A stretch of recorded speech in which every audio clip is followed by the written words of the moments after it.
ఇవాళ మనం kaiju number 8 episode number 12 అయితే ఎక్స్ప్లెయిన్ చేయబోతున్నాం. సో లేట్ చేయకుండా ఎపిసోడ్ అయితే స్టార్ట్ చేద్దాం. ఎపిసోడ్ స్టార్టింగ్ లో మనం రెనో ఇంకా ఫుషిగిరోని అయితే చూస్తాం. ఫుషిగిరో రెనోతో అంటాడు, హే నువ్వు ఇంకా వర్కౌట్ ఎందుకు చేస్తున్నావని. దీనిపై రెనో చెప్తాడు, నేను ఇంకా బలంగా కావాలని అనుకుంటున్నాను, ఎందుకంటే సీనియర్ నన్ను కాపాడే బదులుగా నేను అతన్ని కాపాడాలనుకుంటున్నాను. ఇప్పుడు ఫురుహాషి అంటాడు, నీకు ఇంకా నమ్మకం ఉందా ఓల్డ్ మ్యాన్ తిరిగి వస్తాడని. దీనిపై రెనో అంటాడు, హా నాకు నమ్మకం ఉంది, సీనియర్ మళ్ళీ తిరిగి వస్తాడని. దీని తర్వాత మనం మీనాని అయితే చూస్తాం. Meena defence force head quarters దగ్గరికి అయితే వెళ్తుంది. ఇప్పుడు మీనాకి చెప్తారు, డైరెక్టర్ కాఫుకాన్ అయితే అబ్జర్వేషన్ లో ఉంచారు, సో నువ్వు డైరెక్టర్ వచ్చేలోపు ఇక్కడ వెయిట్ చేయి. దీనికి మీనా అయితే సరే అంటుంది. తన దగ్గర ఉన్న చైర్ లోనైతే కూర్చోవడానికి ట్రై చేస్తుంది, కానీ అప్పుడే చెప్తారు, నేను ఇక్కడికి కూర్చోవడానికి పిలవలేదు, అండ్ ఇంకా ఈ చైర్ నీ కోసం కూడా కాదు. దీని తర్వాత మనం కాఫుకాన్ అయితే చూస్తాం. సో ఇంతకు ముందు ఎపిసోడ్ లో చూస్తాం డైరెక్టర్ కాఫుకాన్ ఎలా కొట్టాడు అనే దాని గురించి. సో ఈ ఎపిసోడ్ లో మనం చూడబోతున్నాం కాఫ్కా డైరెక్టర్ ని ఎలా కొడతాడు అనే దాని గురించి. ఇప్పుడు కాఫ్కా తనకి ఇష్టం లేకపోయినా డైరెక్టర్ ని కొడుతూనే ఉంటాడు. కాఫ్కాన్ అయితే దీన్ని ఆపడానికి చాలా ట్రై చేస్తాడు, కానీ దాని వల్ల ఏమీ యూజ్ ఉండదు.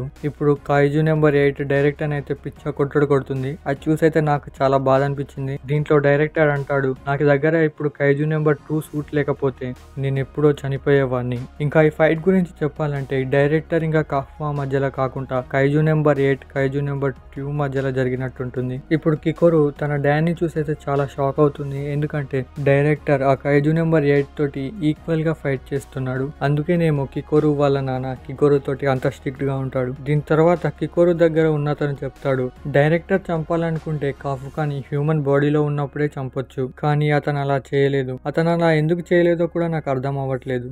దీని తర్వాత మనం కాఫుకాన్ అయితే చూస్తాం. కాఫుకాన్ అయితే ఇంకా భయంకరంగా తయారవుతాడు. కాఫుకాన్ అయితే తన బాడీని కంట్రోల్ చేయడానికి చాలా ట్రై చేస్తాడు, కానీ దానివల్ల ఏమీ యూజ్ ఉండదు. ఇప్పుడు కైజు నెంబర్ 8 డైరెక్టర్ అయితే పట్టుకుంటుంది. ఇప్పుడు ఆ కైజు నెంబర్ 8 డైరెక్టర్ అయితే కొట్టడానికి అయితే రెడీగా ఉంటుంది. ఇప్పుడు దాని లోపల కాఫ్కా తనని తాను ఆపడానికి చాలా ట్రై చేస్తాడు, అండ్ అతను అంటాడు, నేను కికోరు వాళ్ళ నాన్నగారిని తన కళ్ళ ముంగనే చంపాలని అనుకోవట్లేదు. కికోరు కూడా ఇది చూస్తూనే ఉంటుంది, అండ్ కికోరు కాఫ్కా తోటి చెప్పిన మాటనైతే గుర్తు తెచ్చుకుంటుంది. ఆమె చెప్తుంది, నువ్వు మనుషులకు ఒకవేళ వ్యతిరేకంగా ఉంటే నిన్ను చంపేస్తాను. అయినా కానీ కికోరుకి ఇంకా నమ్మకం ఉంటుంది కాఫ్కా మళ్ళీ తిరిగి వస్తాడని. దీని తర్వాత మనం కాఫ్కాని అయితే చూస్తాం. కాఫ్కాని మన ఫస్ట్ ఎపిసోడ్ లో చూసిన కైజుయే మళ్ళీ కాఫ్కా దగ్గరికి అయితే వస్తుంది. ఇప్పుడు ఆ కైజు కాఫ్కాని అయితే తినేస్తుంది. ఇప్పుడు కాఫ్కాకి అయితే అనిపిస్తుంది అంతా అయిపోయింది. దీని తర్వాత మనం కైజు నెంబర్ 8 అయితే చూస్తాం. అది ఇప్పుడు డైరెక్టర్ ని కొట్టడానికి అయితే రెడీగా ఉంటుంది. ఇప్పుడు డైరెక్టర్ అంటాడు, నాకు నీ పైన కొంచెం నమ్మకం ఉండేది. అండ్ ఇప్పుడు దీని తర్వాత మనం కాఫ్కాని అయితే చూస్తాం. ఇప్పుడు కాఫ్కాకి అయితే మీనా కనిపిస్తుంది. మీనా అంటుంది, నేను నీ పక్కన నిలబడి ఫైట్ చేయడానికి వెయిట్ చేస్తున్నాను. అండ్ ఇప్పుడే కాఫ్కా మళ్ళీ స్పృహలోకి అయితే వస్తాడు, అండ్ డైరెక్టర్ ముందే తన మీదనే తను అటాక్ చేసుకుంటాడు. అండ్ డైరెక్టర్ తో అంటాడు, నేను కైజుని కాదు, ఇది నేను కాఫుకా హిబిను. అండ్ మన కాఫ్కా అక్కడే కళ్ళు తిరిగి కింద పడిపోతాడు. ఇంకా అతను తన కైజు ఫామ్ లో నుంచి నార్మల్ అయిపోతాడు. డైరెక్టర్ కి అయితే ఇక్కడ ఏం జరిగిందో అనేది ఏం క్లారిటీ ఉండదు. అండ్ అప్పుడే అక్కడికి ఫస్ట్ డివిజన్ కెప్టెన్ జెన్ నారుమి అయితే వస్తాడు. అండ్ అతను కాఫుకా మెడ మీద వెపన్ పెట్టి అతన్ని చంపడానికి అయితే రెడీగా ఉంటాడు. ఇప్పుడు నారుమి అంటాడు, నేను ఎప్పటి నుంచో మీ ఆర్డర్స్ కోసం వెయిట్ చేస్తున్నాను, కానీ మీరు నన్ను పిలవనే లేదు. ఇంకా అతను అడుగుతాడు, ఇప్పుడు మనం ఇతన్ని ఏం చేద్దాం. దీనికి డైరెక్టర్ అయితే ఏమీ సమాధానం ఇవ్వడు. దీని తర్వాత మళ్ళీ మీటింగ్ అయితే స్టార్ట్ అవుతుంది. దీంట్లో కొందరు అడుగుతారు మీనా తోటి కాఫుకా ఎప్పుడు జాయిన్ అయ్యాడు, ఇంకా అతని గురించి మొత్తం డీటెయిల్స్ అయితే అడుగుతారు.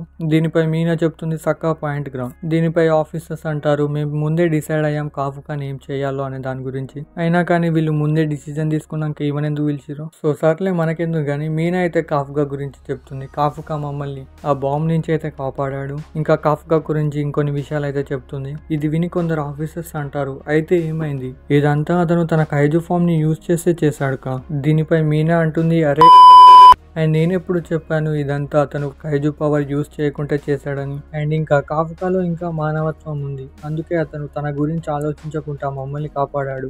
ఇప్పుడు ఇదంతా విని అక్కడ కూర్చున్న ఆఫీసర్స్ చెప్తారు, సరే ఇది సరిపోతుంది, నువ్వు ఇక్కడి నుంచి అయితే వెళ్ళిపో అని. అండ్ ఇప్పుడు మీనా అక్కడి నుంచి అయితే వెళ్తుంది. దీని తర్వాత వాళ్ళ ఆఫీసర్స్ అంతా చెప్తారు, మా డిసిజన్ అయితే ఇది, ఆ కైజుని అయితే చంపేద్దామని. అండ్ ఇంకా మీరు ఒక్కరే దీనికి ఒప్పుకుంటే సరిపోతుంది.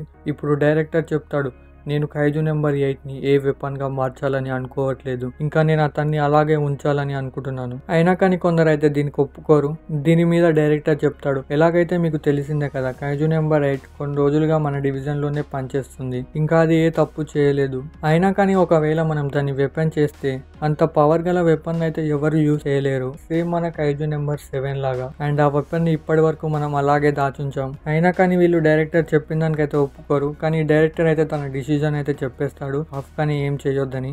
దీని తర్వాత మనం కాఫ్కాని అయితే చూస్తాం. కాఫ్కాకి అయితే మేల్కొస్తుంది. తన కళ్ళ ముంగరన అయితే మన డైరెక్టర్ అయితే ఉంటాడు. కాఫ్కా అయితే డైరెక్టర్ ని చూసైతే చాలా షాక్ అవుతాడు. దీనిపై డైరెక్టర్ అంటాడు, భయపడాల్సిన అవసరం లేదు, నేను నిన్నేం చంపను. ఇప్పుడు కాఫ్కా అంటాడు, మంచిదైంది, మీకేమీ కాలేదు, లేకపోతే కికోర్కి నా ముఖం ఎలా చూపించగలను. ఇప్పుడు డైరెక్టర్ కాఫ్కాకి చెప్తాడు, డిఫెన్స్ ఫోర్స్ లో ఉన్న వారందరూ నీకు వ్యతిరేకంగా ఉన్నారు, అయినా కానీ నాకు ఇంకా నమ్మకం ఉంది నిన్ను నువ్వు ప్రూవ్ చేసుకుంటావని. దీనిపై కాఫ్కా అంటాడు, హా, నన్ను నేను నిరూపించుకుంటాను. దీని తర్వాత థర్డ్ డివిజన్ లో ఉన్న వాళ్ళందరికీ మెసేజ్ వస్తుంది, కాఫ్కాని రిలీజ్ చేస్తున్నారని. ఇది విని అందరైతే చాలా సంతోషిస్తారు. మనం దీని తర్వాత ఒక బిల్డింగ్ అయితే చూస్తాం. దాంట్లో కైజు నెంబర్ 9 అయితే ఉంటుంది. ఇప్పుడు ఆ కైజు నెంబర్ 9 అంటుంది, నేను ఇప్పుడు పూర్తిగా రికవర్ అయ్యాను, ఇంకా నేను ఆ కైజు నెంబర్ 8 పవర్ ని తిరిగి తెచ్చుకోవాలి. అండ్ దీంతో మన 12th ఎపిసోడ్ అయితే కంప్లీట్ అయిపోతుంది. మొత్తానికైతే రాబోతున్న ఎపిసోడ్లలో మన కాఫ్కా అయితే మీనా తోటి కలిసి కైజులను అయితే చంపబోతున్నాడు. సో ఈ వీడియోకి ఇంతే ఫ్రెండ్స్. ఈ వీడియోని లాస్ట్ దాకా చూసినందుకు